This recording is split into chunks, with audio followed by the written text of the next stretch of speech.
Bonjour à tous, vous m'entendez bien? Alors,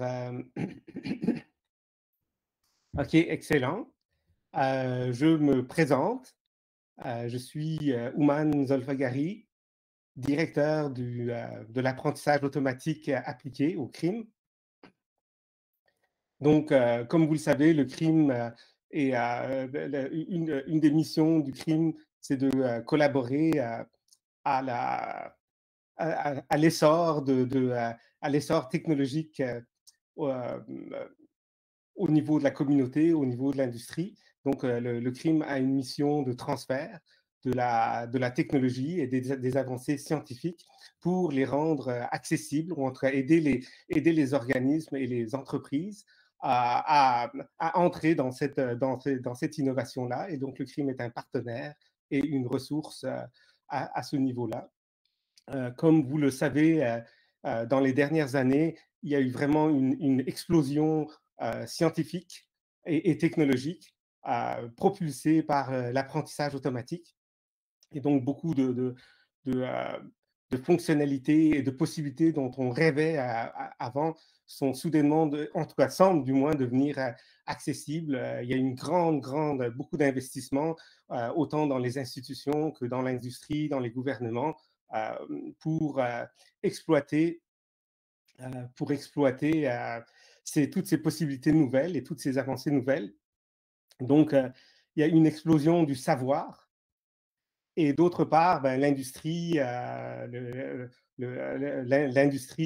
a une grande soif maintenant de faire quelque chose avec ce savoir. Et donc, entre les deux, entre ce savoir et ce besoin de faire, il y a le savoir-faire, ok, euh, qui est un peu notre préoccupation. C'est là où il y a un écart entre toutes ces grandes avancées et la façon de les rendre disponibles dans un contexte réel. Donc, moi-même, ayant œuvré à la fois du côté académique et du côté industriel, probablement que plusieurs d'entre vous, vous avez vécu ça, euh, de, euh, de, euh, de, euh, d'essayer d'adopter une de ces nouveautés, puis de travailler dessus pendant des mois et des mois pour se rendre compte à la fin que peut-être qu'on n'est pas prêt, peut-être qu'il nous manque quelque chose, puis en bout de compte, peut-être même de l'abandonner, puis de le remplacer à nouveau par une bonne vieille architecture de règles hard-codées dans le système. Donc, on a décidé ici de faire une série de masterclass sur des domaines différents. Donc, on a les domaines que l'on pratique ici.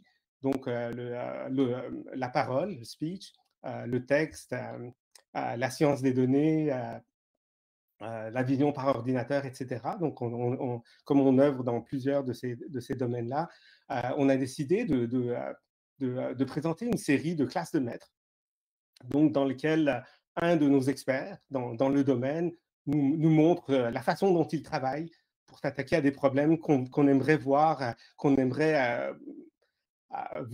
le plus près possible de l'utilisation ou de l'industrie, de la personne qui va les utiliser. Donc, cette série-là, elle commence.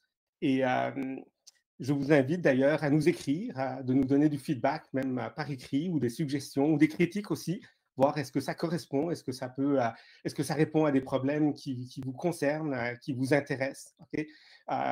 Si vous pensez qu'on devrait développer d'autres aspects ou parler plus d'autres aspects, ben, ne vous gênez pas pour nous critiquer. On va vous répondre, puis on va tenir compte de tout ça. Donc, aujourd'hui, comme pour la première de cette série de masterclass, nous avons invité Gilles Boulian.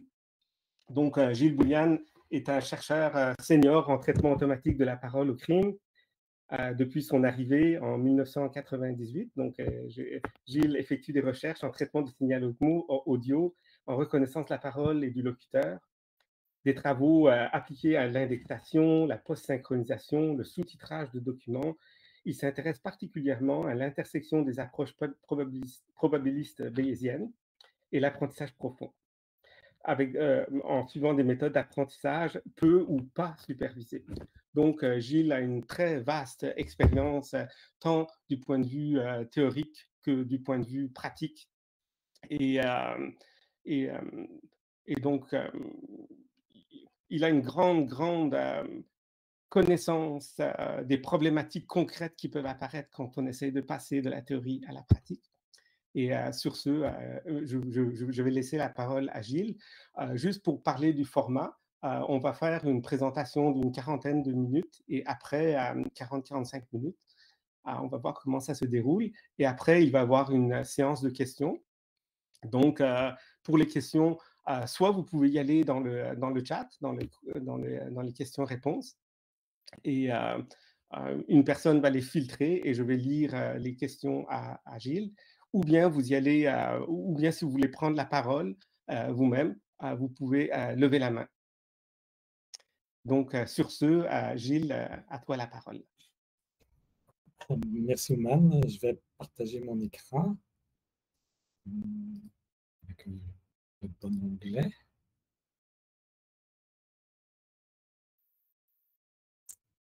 Bon.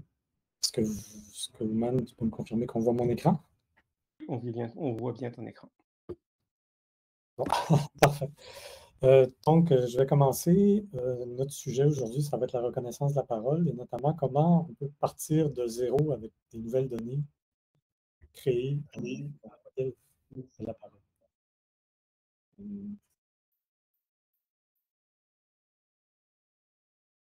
Donc, dans l'audience aujourd'hui, il y a des gens d'un peu tous les domaines. Donc, j'ai essayé d'intéresser à la fois les gens qui connaissent déjà l'apprentissage automatique, mais pour qui peut-être le traitement de la parole reste un peu mystérieux.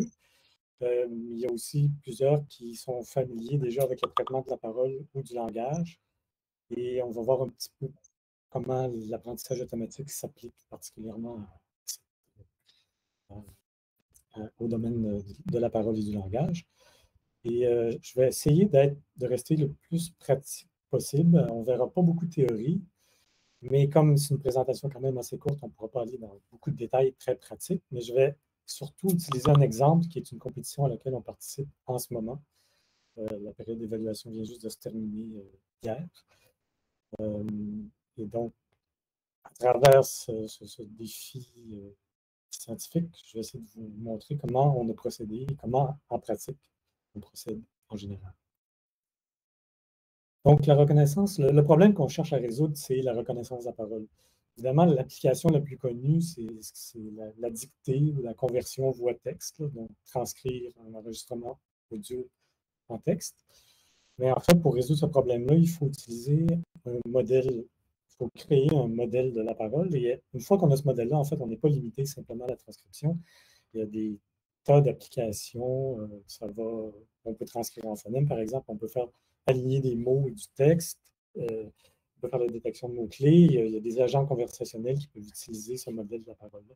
C'est un peu comme la situation qu'on retrouve en NLP avec des transformeurs qui permettent de résoudre toutes sortes de problèmes. Donc, les applications sont nombreuses une fois qu'on a réussi à créer ce modèle. Donc, qu'est-ce qu'on entend exactement par un modèle d'apprentissage automatique pour la parole? C'est simplement un modèle, quand on l'utilise en mode prédiction ou en mode inférence, qui va prendre un enregistrement audio et qui va produire le texte correspondant. C'est assez simple. Et en mode apprentissage, ça va être les mêmes éléments qui sont en jeu, donc encore un enregistrement audio, mais cette fois-ci, on fournit le texte au modèle pour tenter de lui apprendre la correspondance entre les deux. Et comment on évalue la performance du modèle une fois qu'on l'a obtenu? C'est simplement le taux d'erreur en mots. Donc, on compte le nombre de différences entre les mots de la référence et les mots produits par le modèle. Et on compte les insertions, les substitutions et les suppressions. Et ce nombre d'erreurs-là divisé par le nombre de mots total dans la référence, ça nous donne le taux d'erreur en mots. Et souvent, les gens sont surpris, mais ce taux d'erreur-là peut être supérieur à 100%, parce qu'on peut avoir plus d'erreurs que de mots. Par exemple, un mot qui est déplacé, qui est juste au mauvais endroit, ça crée à la fois une suppression à l'endroit où il devait être, et une insertion à l'endroit où il se retrouve où il ne devrait pas. Donc, avec un seul mot produit deux erreurs, on peut avoir donc plus d'erreurs que de mots.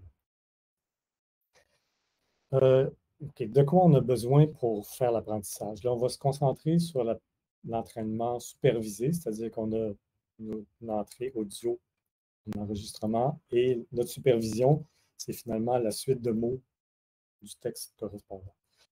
Dans d'autres domaines, ça ne serait pas considéré vraiment comme supervisé, ça serait plus un apprentissage faiblement supervisé parce qu'on n'a pas un exemple et l'étiquette correspondante. On a plutôt quelque chose qui ressemble à une phrase de 10 secondes, par exemple, et un texte de 20 mots, et on ne sait pas exactement les mots apparaissent. On ne peut pas dire ce mot-là commence à cet endroit et finit à cet endroit dans l'enregistrement audio. Donc, ça, c'est un problème, c'est le premier problème auquel on fait face quand on traite la parole. Et dans les années 70, la solution, c'était de segmenter d'abord en mots, classifier ensuite, mais ça ne fonctionne pas du tout. Premièrement, parce que les mots ne sont pas vraiment séparés distinctement dans le son. Il y a des phénomènes de co-articulation. La fin d'un mot va être influencée par le début du mot suivant. Il y a des bouts de mots qui disparaissent. Il y a des mots même qui disparaissent complètement. Donc, ce qu'il faut faire, il faut classifier, segmenter en un seul, résoudre les deux problèmes conjointement. Parce que sinon, si on prend une décision dure sur la segmentation, ben, on est pris avec les conséquences pour la classification et ça fonctionne. Donc, en fait, c'est ce problème-là qui fait que les principales différences entre le traitement de la parole et les autres applications d'apprentissage profond, ça vient de ce problème-là principal. Donc là, je l'ai expliqué de façon un peu abstraite. On va le voir de manière un peu plus concrète.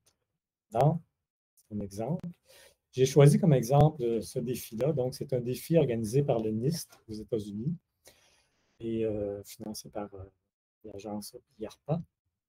Donc, le but, c'est de résoudre un problème auquel on fait face en reconnaissance de la parole, c'est-à-dire que, bon, il faut savoir que normalement, pour créer un bon modèle de reconnaissance de la parole, on a besoin d'environ 1000 heures d'enregistrement transcrit exactement en texte.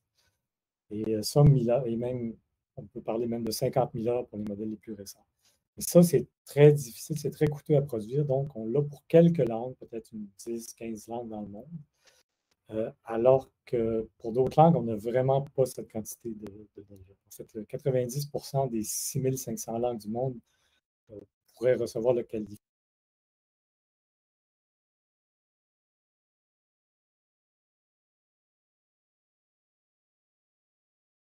transcrite. Et c'est 18 langues pour lesquelles on a seulement 10 heures de transcription. Et pourquoi j'ai choisi cet exemple-là? Ben, c'est qu'en fait, dans les tutoriels, dans les librairies, souvent, on a des jeux de données, des gros jeux de données qui sont déjà tout préparés. On fait un appel de fonction et paf, le jeu de données est disponible pour l'entraînement.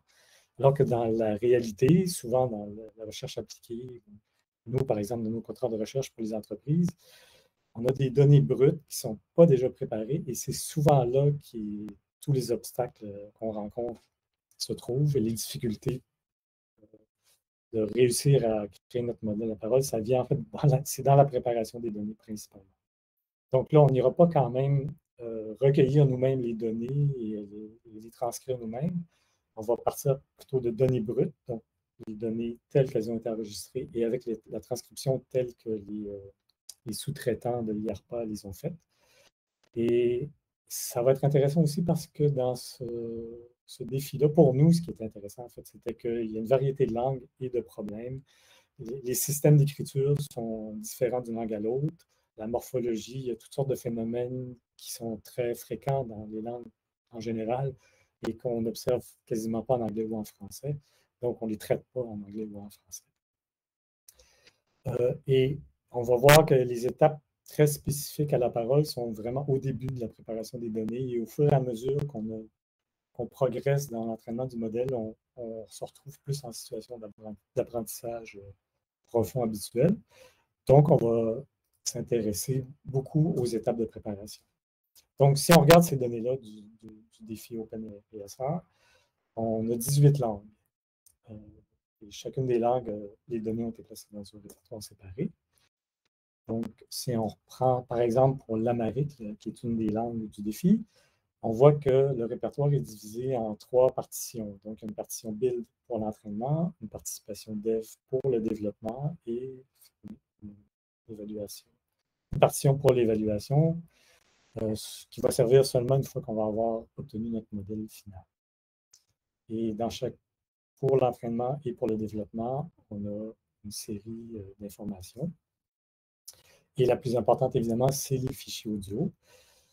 Il y a beaucoup de choses à considérer dans les fichiers audio. Bon, le type d'enregistrement, la distance du microphone, la réverbération, mais surtout les deux éléments importants, c'est la compression qui a été utilisée et vraiment très important, la bande passante.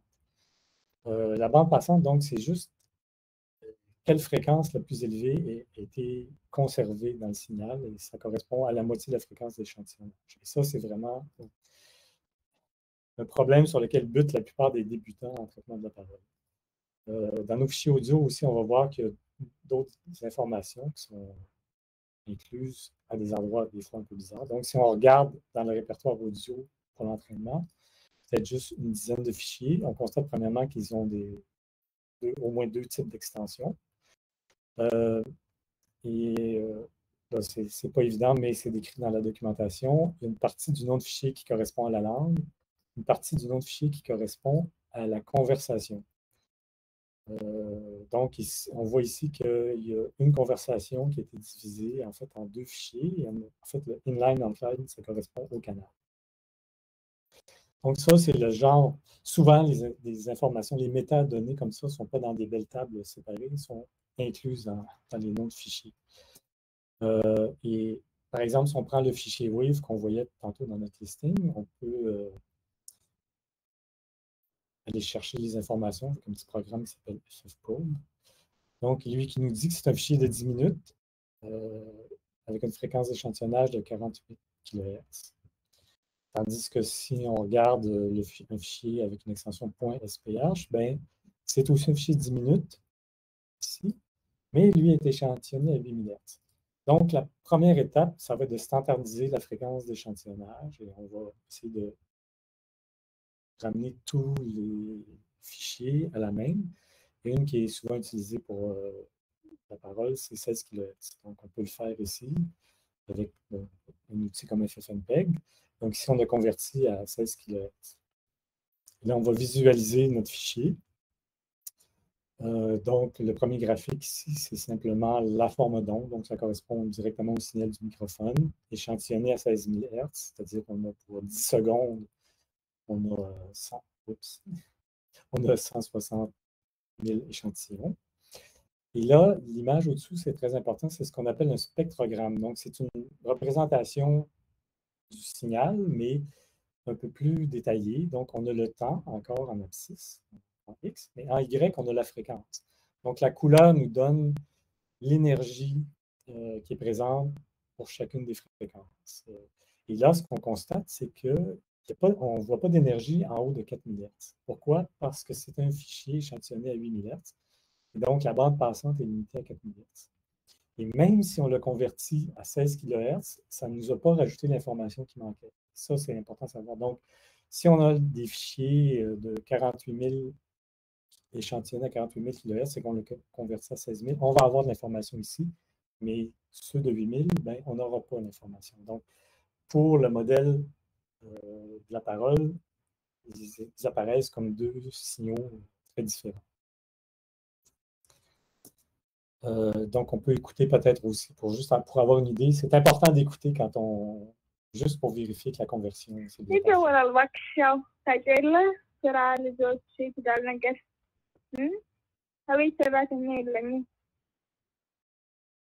Donc, c'est l'amharique. Je ne sais pas si quelqu'un dans l'audience parle cette langue, mais moi, je ne la parle pas. Mais c'est ce qui est intéressant. On va pouvoir faire tout notre traitement sans vraiment connaître cette langue.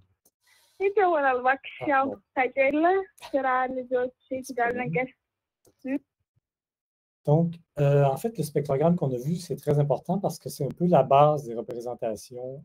Donc, quand on va extraire des features, des attributs, on va une des représentations fréquentes, c'est sous forme de spectrogramme ou l'équivalent de spectrogramme. Donc, c'est une représentation en fait qui échantillonne le spectrogramme en fréquence. Donc, on va diviser notre axe de fréquence en 80 segments et on va regarder l'énergie dans chacun de ces 80 segments-là. Donc, ça va nous donner un vecteur d'attributs spectraux de dimension 80. Et ça, on le fait à toutes les 10 millisecondes. Donc, on a des trames, comme des trames en vidéo. Et les trames audio sont un peu plus courtes, 10 millisecondes. Et donc, tout notre enregistrement audio, on va pouvoir le représenter sous forme d'une matrice numérique avec T qui correspond au nombre de trames et D qui correspond au nombre de fréquences qu'on a choisi d'échantillonner. Donc, ici, on aurait un signal de 160, non, 1600 trames. Non, c'était 10 minutes. Bon, on a une plus grande trame que ça. Ah oui, c'est vrai, c'est bien. Bon, j'espère que... Et donc, l'autre élément d'information qui est contenu dans les répertoires... Ito wala workshop title sera les autres sites dans la guest. Ah oui, c'est vrai, c'est bien. J'espère qu'on n'aura pas cet audio à toutes les, à toutes les diapos. Donc, si on va dans le fichier, le répertoire, on voit que notre fichier audio, avec le même identificateur aussi, une extension .txt. Donc, ça, c'est la transcription. Et à quoi ça ressemble? Ben, dans ce cas-ci, pour ce jeu de données-là, on a le système d'écriture pour l'Amérique, UTF-8, heureusement, qui permet de représenter le système d'écriture. Et on a aussi des marques qui correspondent au temps. Et on a d'autres aussi codes qui sont spécifiques. Donc, en général, on va avoir un texte qui va dans un système d'écriture en particulier. Et ce n'est pas évident toujours qu'est-ce qui est un mot dans le système d'écriture. Et même, en fait, même pour le français, ce n'est pas évident. Est-ce qu'on divise la locution « caisse » en 3 mots, en 2 mots? Est-ce qu'on divise à l'apostrophe? Si oui, qu'est-ce qu'on fait avec le mot aujourd'hui? Est-ce qu'on divise à l'apostrophe aussi? Et la même chose, une phrase se termine par un point normalement, mais si on a une abréviation, par exemple, ça ne veut pas dire que la phrase se termine là. Donc, on va avoir une série de décisions à prendre pour la tokenisation. Et il y a aussi, on a vu, il y a d'autres codes dans la transcription, c'est un peu spécifique à la transcription de la parole, qui vont représenter des phénomènes comme des bruits vocaux, des respirations, des rires, et des bruits non vocaux, qui sont d'autres bruits de fond qu'on peut entendre dans l'enregistrement. Donc, tout ça, la tokenisation, la convention, va falloir s'en occuper, ça va dépendre du jeu de données. Donc, c'est ce qu'on appelle la normalisation. Et même, je n'en parlerai pas ici, mais on peut même avoir à choisir un vocabulaire. Donc, on a vu que chaque jeu de données a son propre format. L'information est répartie à toutes sortes d'endroits. Donc, ce qu'on va vouloir faire, c'est mettre ça dans un format standard. Et un des formats de facto, c'est le format qui était utilisé beaucoup dans Kaldi, que beaucoup de librairies vont reconnaître. Donc, on va essayer de standardiser notre jeu de données en le mettant dans ce format-là. Et on va écrire nos scripts pour notre jeu de données, mais une fois qu'on va avoir obtenu le format standard, le reste va être assez normal. Donc, un répertoire Kaldi, qu'est-ce que ça contient? Ça contient juste quelques fichiers qu'on va devoir créer. Et le premier, qui est un fichier wave.scp, qui représente finalement les enregistrements audio, mais aussi un élément important. Donc, si je regarde le contenu de ce fichier-là, bon, il y a un identificateur pour le fichier audio, qui correspond à peu près au nom du fichier audio, et ce qu'on appelle Extended File Name, c'est en fait la commande de conversion qui va servir à, par exemple, à convertir à 16 kHz, à peut-être décoder si c'est un codec spécialisé qui a été utilisé. Donc, nous, on connaît notre jeu de données, on va pouvoir créer ce fichier-là. Et puis, l'autre fichier, ce qui est important, c'est celui qui décrit comment notre enregistrement, qui est très long, a été divisé dans la transcription en segments plus courts. Donc, ça ressemble à quoi? Ben, chaque ligne, on a un identificateur qu'on va créer pour le segment. Et le reste de la ligne va nous indiquer dans quel enregistrement le segment se trouve et à quel moment il commence, à quel moment il finit. Donc, on va avoir un certain nombre de segments dans notre jeu d'entraînement. Donc, ici, on en a 10 000 pour l'Amérique. Et on remarque qu'il y a des segments qui sont très courts, qui ont seulement 13 trames. Il y a des segments qui sont plutôt longs, avec 3200 trames. Le texte, lui aussi, on va le mettre dans un format standard. Donc, le segment, l'identificateur qu'on a créé, on le retrouve ici. Et le fichier nous donne le texte qui est associé à ce segment. Donc, dans notre jeu d'entraînement, on a encore les mêmes 10 350 segments. Et on constate qu'il y a des segments qui ont seulement un mot dans le texte, mais d'autres segments qui ont 64. Et finalement, on a un autre fichier qui nous permet d'identifier pour chaque segment le locuteur. Et ça, comme on l'a vu tantôt, c'était inclus dans le nom du fichier. Ici, on l'a vraiment de façon explicite et simple.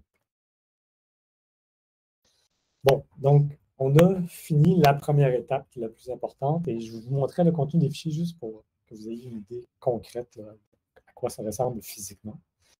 Et ce qu'on a réalisé finalement, c'est que toutes ces informations disparates-là, avec un format et des conventions spécifiques aux jeux de données, on les a mis dans un format un peu plus standard, qui est celui de CalDi, où c'est bien clair qu'est-ce qui est quoi.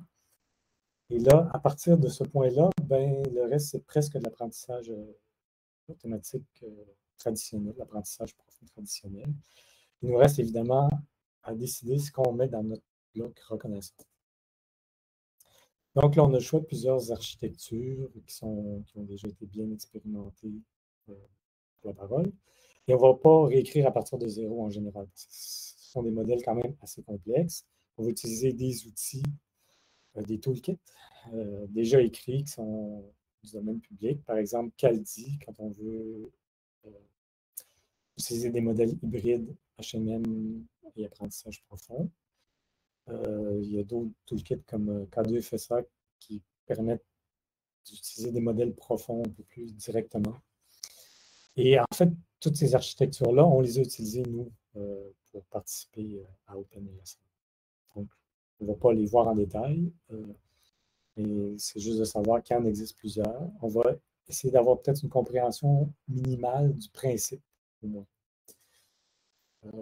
Et pour faire ça, ben, il faut vraiment réaliser que le problème de traitement de la parole, c'est vraiment un problème de ce qu'on appelle de séquence à séquence. C'est-à-dire que notre exemple dans l'entraînement, ce n'est pas un vecteur, mais c'est plutôt une suite de trames, donc une séquence en anglais. Et la même chose, notre étiquette, ce n'est pas une étiquette, mais c'est plutôt une suite de mots. Donc, on a, comme je l'ai mentionné, le problème d'aligner les trames avec les mots. Et ce qui est un peu particulier pour la parole, c'est que les trames, on en a beaucoup plus que les mots. Donc, on a vu tantôt qu'on avait des fichiers qui pouvaient avoir jusqu'à 3000 trames. Et le texte le plus long avait seulement 64 mots. Donc, il y a une énorme différence de longueur entre les deux, entre l'entrée et la sortie du système. Et donc, ça veut dire, en fait, ça implique qu'il faut des fonctions de coût spécialisées qui sont capables de tenir compte de cet alignement-là. Et on va en voir plusieurs. Et l'autre problème que ça nous cause, c'est lors de la formation des batchs, la formation des lots. Évidemment, un lot, c'est n exemples, ici donc n suites dans notre cas, et c'est des suites qui sont très grandes et qui sont de longueur très variable. Donc, on va voir comment on résout ces problèmes-là.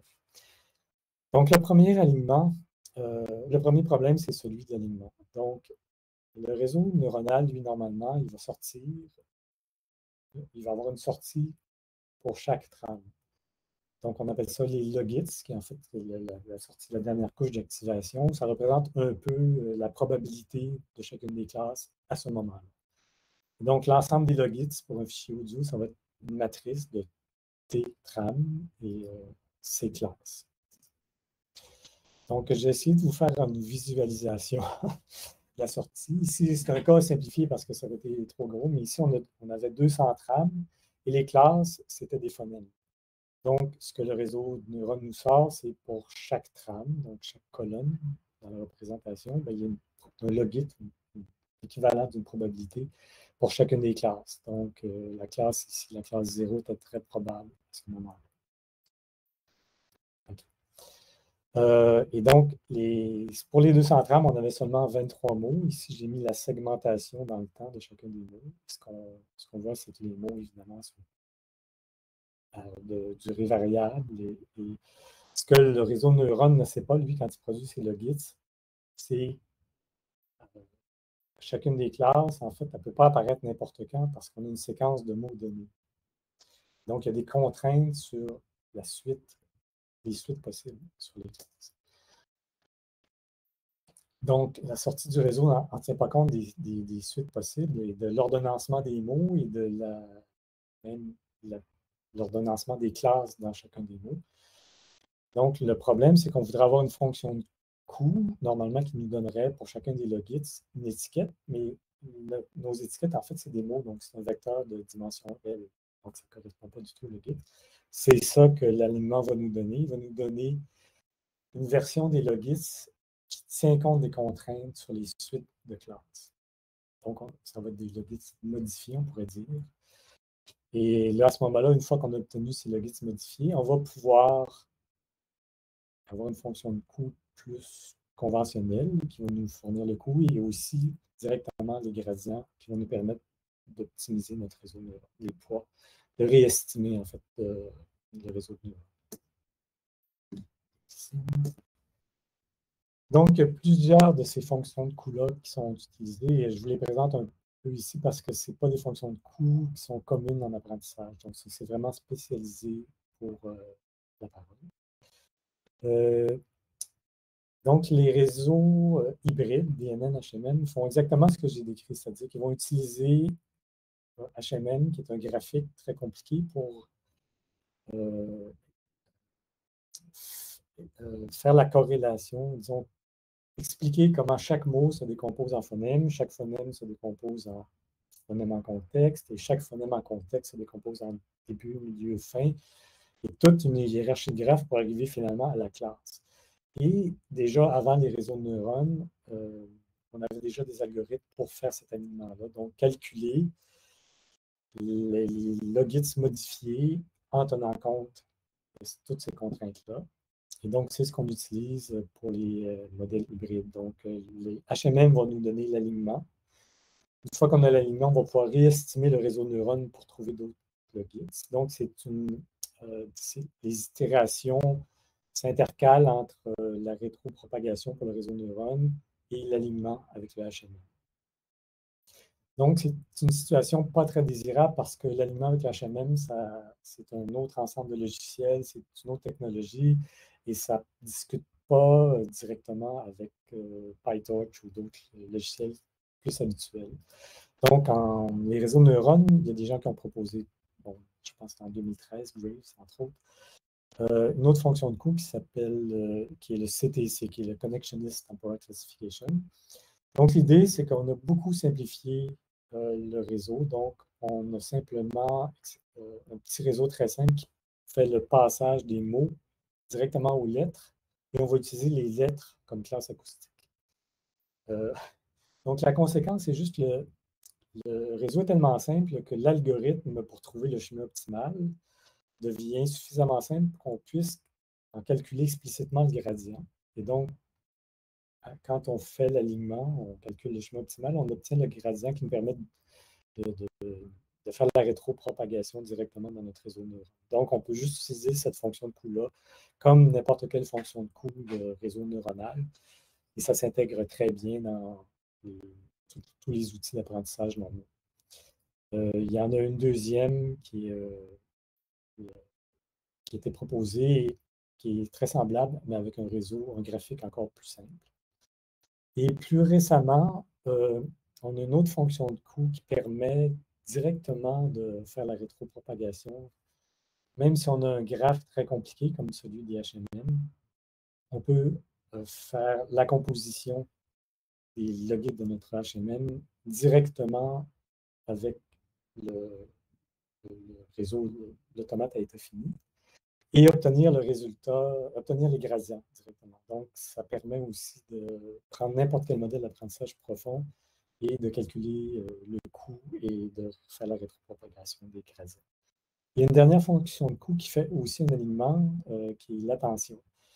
Là, je ne l'ai pas vu en pratique pour la parole et je ne sais pas la raison exacte. Je soupçonne que c'est parce que, comme on a on peut avoir 3000, 5000 trames, ça ferait une matrice d'attention qui serait énorme, mais je pense que c'est juste pour des raisons pratiques que ça ne s'applique pas. Donc, même les réseaux qui utilisent l'attention, comme les transformeurs, vont utiliser une fonction de coût CTC en général. Donc, l'autre problème, c'est la formation des mini-lots. Comme je l'expliquais tout à l'heure, on veut former des mini-lots de n exemples, mais là, on va avoir n suites. Donc, les suites Donc, en fait, une mini-batch a des dimensions de n exemples par t tram par d classe acoustique. Mais le t tram, ça varie beaucoup d'un exemple à l'autre. Donc, chaque suite a une longueur différente. Ça peut aller de, comme on a vu, 30 trams à 3530. Donc, il va falloir, si on veut rassembler des trams de longueur différente, il va falloir faire du padding, du remplissage. Il va falloir, si on veut être efficace, peut-être concaténer plusieurs suites courtes dans le même exemple. Et si on veut être encore plus efficace, grouper par longueur. Et en général, comme dans n'importe quelle transformation, n'importe quel apprentissage automatique, on va vouloir faire des transformations à la volée. Donc, ce qui est un peu étonnant, c'est que les librairies habituelles c'est pas déjà codé dans les librairies habituelles. Donc, il y en a quelques-unes maintenant, des librairies un peu plus spécialisées comme Lotse ou SpaceBrain, sûrement d'autres que je ne connais pas, qui vont vous fournir les outils directement. Mais dans les autres, Hugging Face, il va falloir écrire soi-même le dataset, le dataloader et même le sampler. Bon, il y a déjà des gens qui l'ont déjà fait, donc le code se trouve assez facilement, mais ce n'est pas intégré aux librairies courantes. Il y a quelques autres petits trucs aussi qu'on doit utiliser souvent. Par exemple, souvent, l'ensemble d'apprentissage complet, c'est souvent énorme. Donc, on ne peut pas se permettre de faire du shuffling à la volée. Donc, on va faire plutôt du shuffling en place. Donc, ça, ce qui est du shuffling à l'intérieur d'une mini-batch. Ce qui est assez efficace, mais là encore, il faut du code particulier.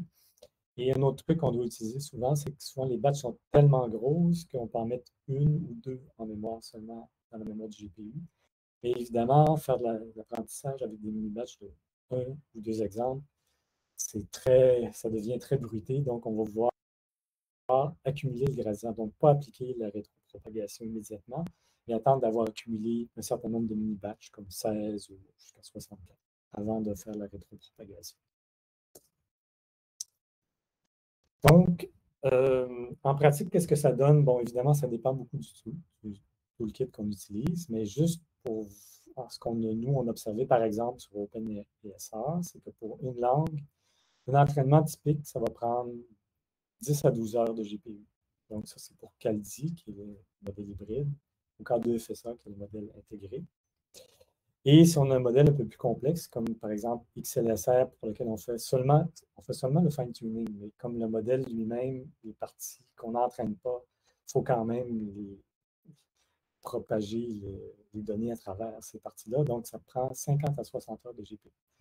Donc, ça, c'est typique pour la parole, et je vous rappellerai que ça, c'est avec 10 heures d'entraînement, alors qu'un modèle normal de parole, on utilise 100 fois plus, c'est-à-dire on utilise typiquement 1000 heures d'entraînement. Donc, on se retrouve face à des très longs temps d'entraînement, ce qui fait qu'on utilise rarement la validation croisée. La validation croisée, c'est qu'on divise notre ensemble d'apprentissage on fabrique 10 ensembles d'apprentissage différents avec notre ensemble d'apprentissage. On ne peut pas se le permettre, ça multiplierait par 10 les temps d'entraînement, qui sont déjà très longs. Et ce qu'on utilise souvent pour les graphes de calcul, c'est que chacune des combinaisons d'hyperparamètres, ça va être une expérience distincte et on va les faire en parallèle en utilisant un graphe de calcul. Donc, ça nous permet de faire tester 10, de faire 10 expériences en parallèle, 20 ou 30, si on veut créer des problèmes avec nos collègues. Et donc, bon, et même une fois qu'on a réussi un premier entraînement, évidemment, on n'a pas le problème, on n'a pas le modèle final. Il y a beaucoup de choses qu'on peut faire pour améliorer les performances. Et ça, à partir de ce point-ci, c'est des techniques qui sont communes en apprentissage profond. Donc, par exemple, on peut essayer l'entraînement multitâche, entraîner avec plusieurs langues à la fois, entraîner sur des problèmes différents comme la reconnaissance de la parole et la reconnaissance du locuteur. Le fine-tuning, je l'ai mentionné, donc entraîner sur un gros ensemble de données pour lequel on a des transcriptions et transférer à un petit ensemble pour lequel on n'a pas de transcription, très peu de transcription. Et ce qui est très commun en apprentissage profond, qui est très efficace aussi pour la parole, c'est l'augmentation de données. Donc, on peut ajouter du bruit, de la réverbération, de la musique, c'est très courant. ajouter des codecs, donc réencoder. Ça, c'est pour la parole téléphonique. Ou si on a des données européennes, on peut multiplier les codecs américains, d'autres types de codecs, avec des compressions plus ou moins agressives. Une technique très simple et très efficace, c'est de modifier légèrement l'échantillonnage pour accélérer ou ralentir le signal. Et il y a des techniques aussi d'augmentation qui sont spécifiques à la parole, mais qui ont été testées dans d'autres domaines, mais qu'on a adapté à la parole. Et Specogman, qui consiste juste à masquer certaines parties du spectrogramme en fréquence ou dans le temps.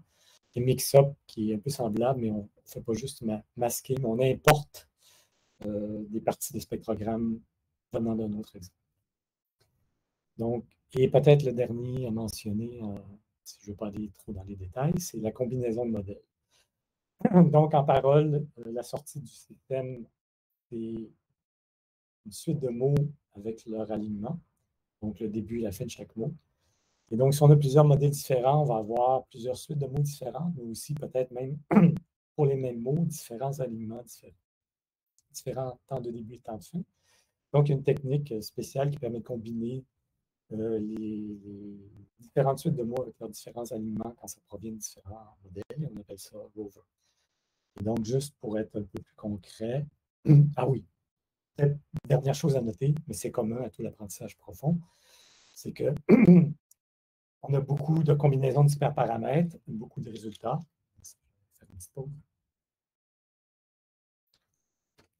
Et ça devient très vite complexe. Donc, il faut utiliser un outil pour gérer les combinaisons d'hyperparamètres, pouvoir faire des tris, des filtrages, des statistiques pour se retrouver dans nos résultats. Et aussi, très important, il faut tout mettre en hyperparamètres. Même les changements dans le code source, il faut les encoder sous forme d'hyperparamètres. Comme ça, nos outils de gestion d'hyperparamètres vont pouvoir en tenir compte facilement.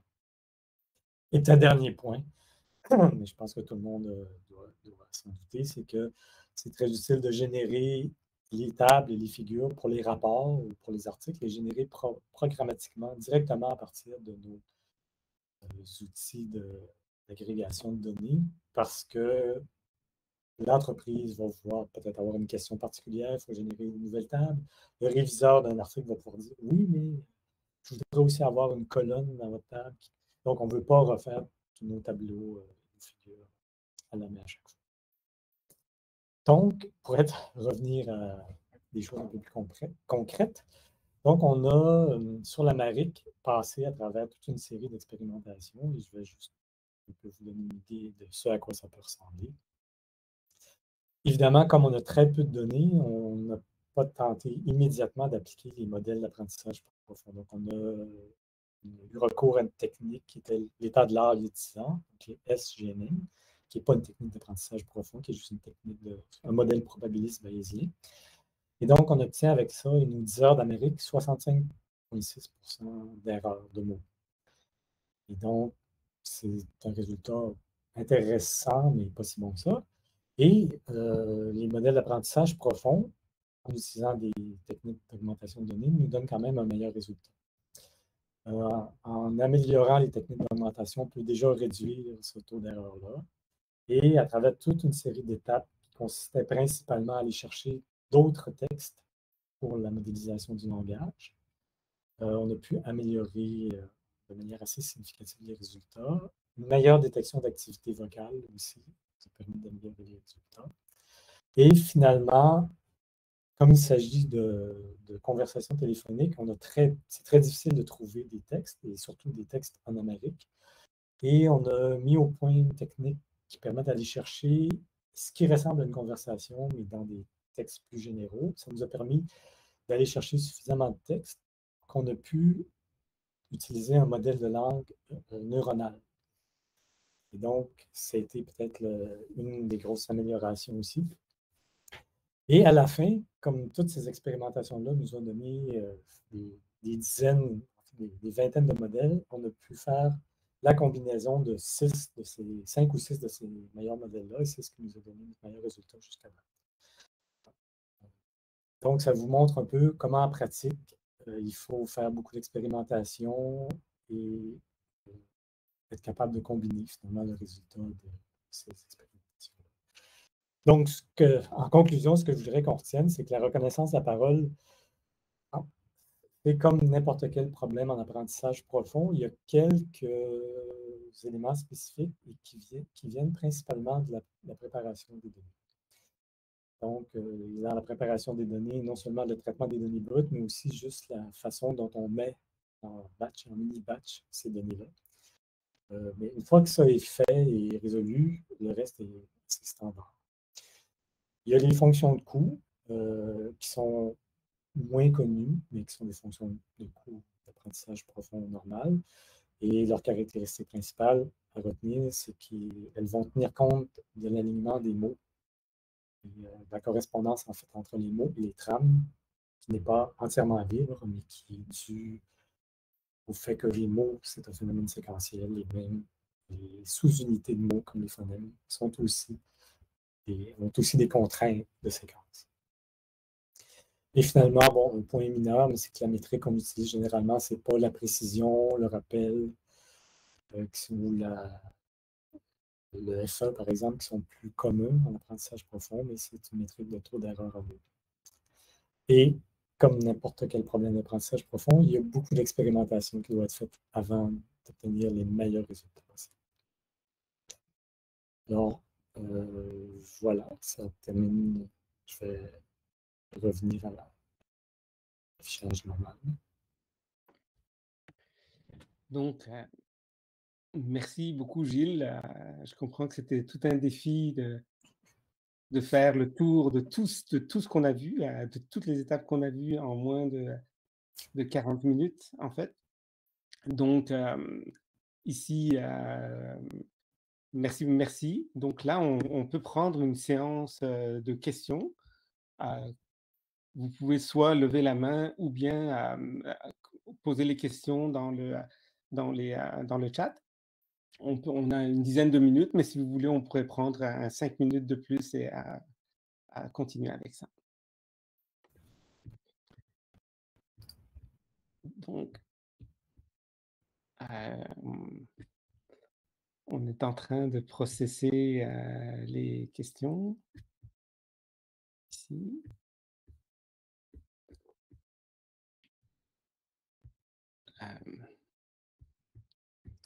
Pas encore. Ben, en attendant qu'il y ait des questions, j'en aurais une, moi.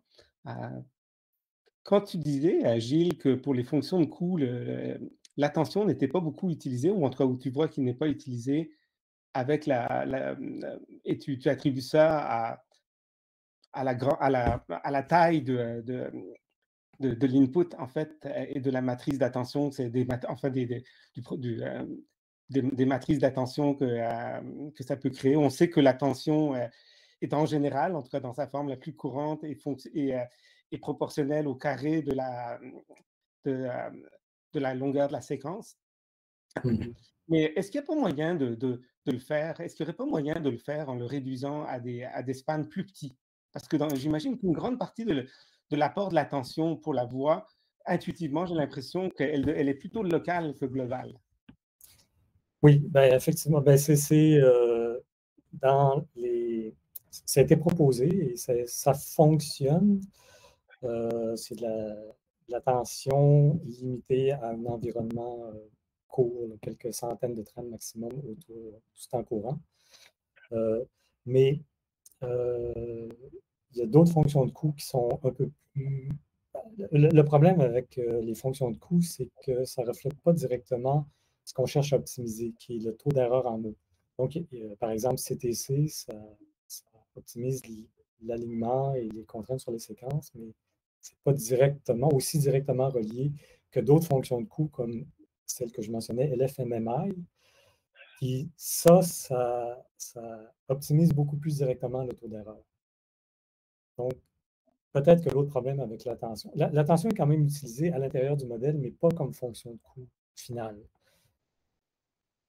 Donc, les modèles de transformers, par exemple XLSR, vont utiliser quand même le CTC loss une fonction de coût final, même s'il y a des couches d'attention partout à l'intérieur. Merci Gilles. Deux questions dans le chat. Donc, je vais te dire la première de Marimar Rufino Morales. Je comprends bien que les modèles de parole sont faits selon la base de phonèmes, mais l'alignement est conçu selon l'unité de base des lettres et des mots. Mais le cerveau, lui, il traite l'information de façon moins compartimentée et suprasegmentale, des énoncés ou des unités de sens. Peut-on envisager la construction de modèles plus holistiques? Est-ce que ça existe? Oui, en fait c'est ce que tu décris, en fait, c'est le but des modèles qu'on appelle end-to-end, dans lesquels il n'y a pas de notion de sous-unité. Il n'y a pas, par exemple, de notion de phonème, même pas de notion de lettres. Et ça existe, ces modèles-là. Ça donne des résultats. Là, en ce moment, il y a, disons, une foule d'architectures qui donnent des résultats à peu près équivalents.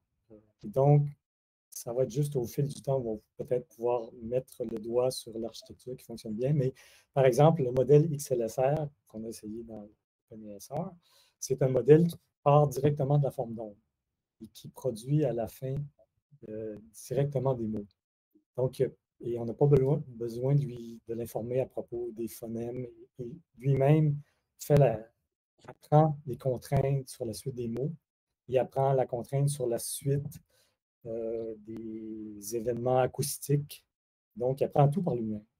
Donc, ce n'est pas nécessaire de lui imposer des unités segmentales ou suprasegmentales ou sous-segmentales.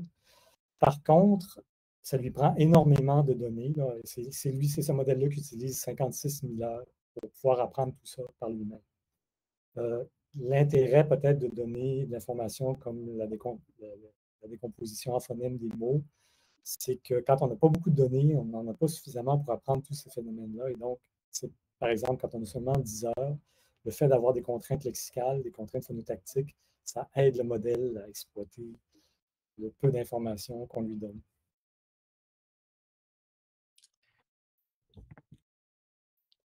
Donc, merci Marimar. Une autre question de Lambert Baudry. Vous l'avez peut-être mentionné, mais combien d'heures de conversation en amharique avez-vous? Oui, ben, c'est ça. C'est pour les 18 langues du défi, on a seulement 10 heures par langue. Et le défi, il y a une tâche qui s'appelle la tâche contrainte, c'est-à-dire qu'on a droit à seulement ces 10 heures-là d'entraînement. On n'a pas le droit d'utiliser aucun autre langage pour faire l'apprentissage de modèles multilingues, par exemple, et les appliquer. Et on a droit, par contre, à aller chercher des textes. C'est un peu pour refléter la situation. En linguistique, quand on fait face à une nouvelle langue, on a très peu d'heures transcrites. Par contre, on a peut-être des textes plus facilement disponibles parce que c'est moins coûteux à identifier.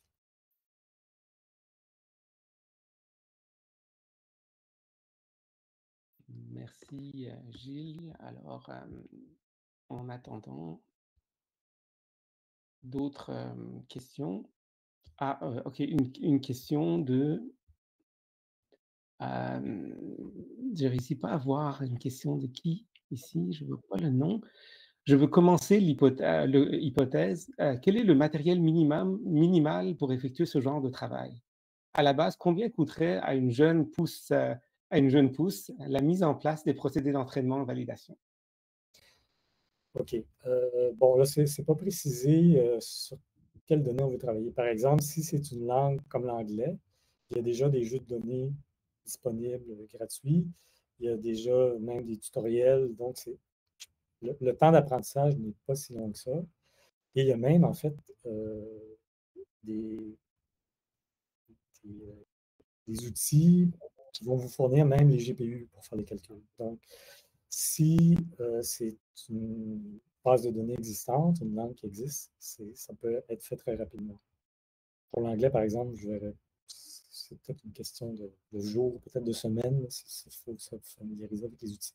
Par contre, si c'est des données entièrement nouvelles, déjà, là, juste les recueillir et les transcrire, ça, c'est énormément de travail. Donc, si les données n'existent pas, il faut faire la collection, faire la transcription.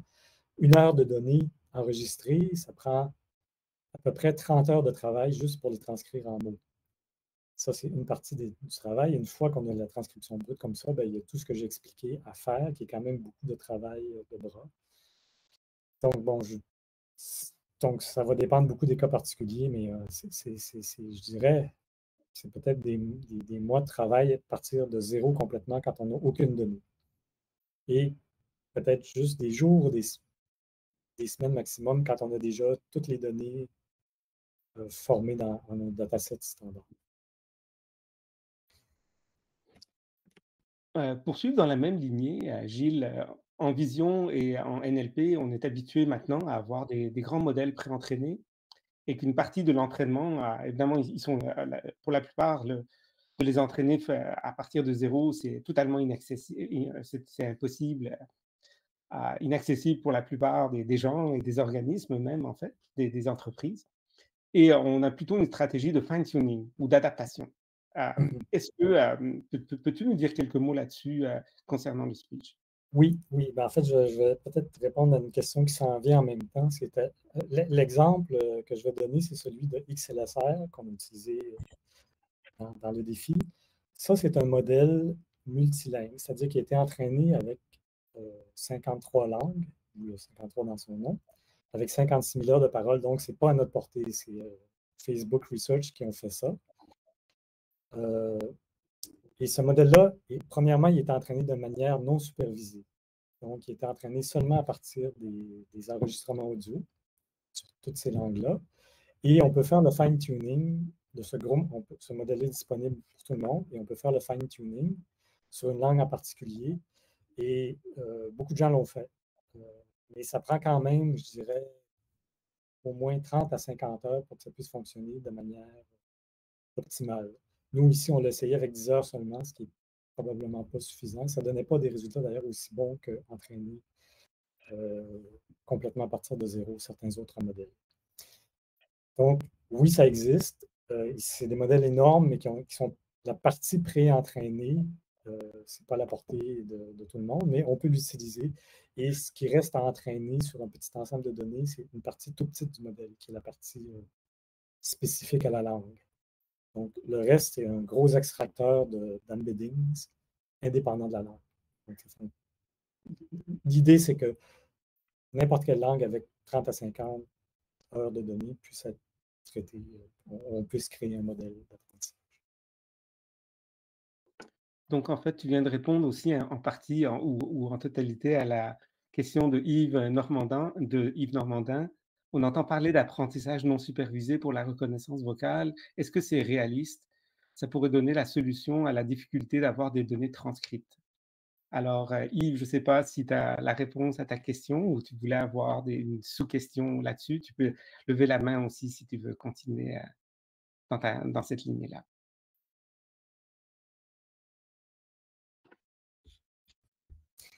Okay. Une autre question. Encore là, je ne vois pas de la part de qui. Si la transcription en mots était remplacée par une transcription en alphabet phonétique, pensez-vous que les résultats seraient meilleurs? Ou bien peut-être moins bons, car l'écriture peut inclure des informations morphologiques absentes quand on transcrit seulement les sons? Bon. C'est-à-dire que le but, c'est vraiment de produire une transcription en mots parce que la transcription en alphabet phonétique,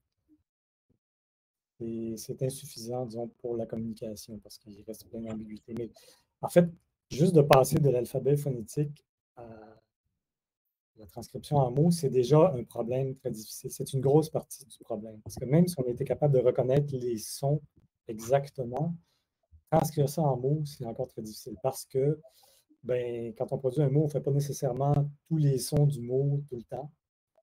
Donc, on peut sauter certains sons. Donc, le passage du son au texte, c'est la grosse partie de la difficulté en reconnaissance de la parole. Et évidemment, si on était capable de traduire en texte et qu'après ça, on sort la transcription phonétique, là, on va avoir des très bons résultats parce que les mots, l'orthographie, c'est beaucoup plus détaillé que la transcription phonétique et c'est beaucoup plus facile de faire le chemin inverse. Là. Si on calcule le taux d'erreur de phonème sur nos transcriptions en mots, on a des taux d'erreur très, très faibles. Donc, même si on a 20% de taux d'erreur en mots, on va avoir 5% de taux d'erreur en phonème. Mais l'idée, c'est que c'est pour la plupart des applications, ce n'est pas suffisant de faire la transcription phonétique. On veut être capable de sortir l'orthographe habituelle. Et pour certaines langues, comme le français, c'est un problème vraiment pas facile.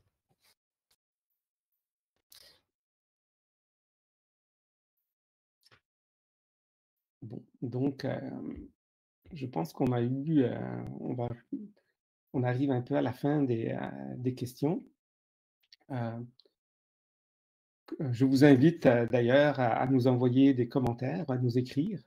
Si vous pensez que ça pourrait être utile de développer peut-être des aspects, on a vu beaucoup de choses, des aspects peut-être plus détaillés. Est-ce qu'il y aurait un intérêt pour ça? Est-ce que ça vous a été utile? Vous avez des suggestions? N'hésitez pas à nous écrire. Donc, merci à Gilles, merci à tous les participants pour vos questions. Et au plaisir de vous voir à un autre masterclass sur d'autres sujets. On va faire le tour de plusieurs domaines et de plusieurs sujets. Merci.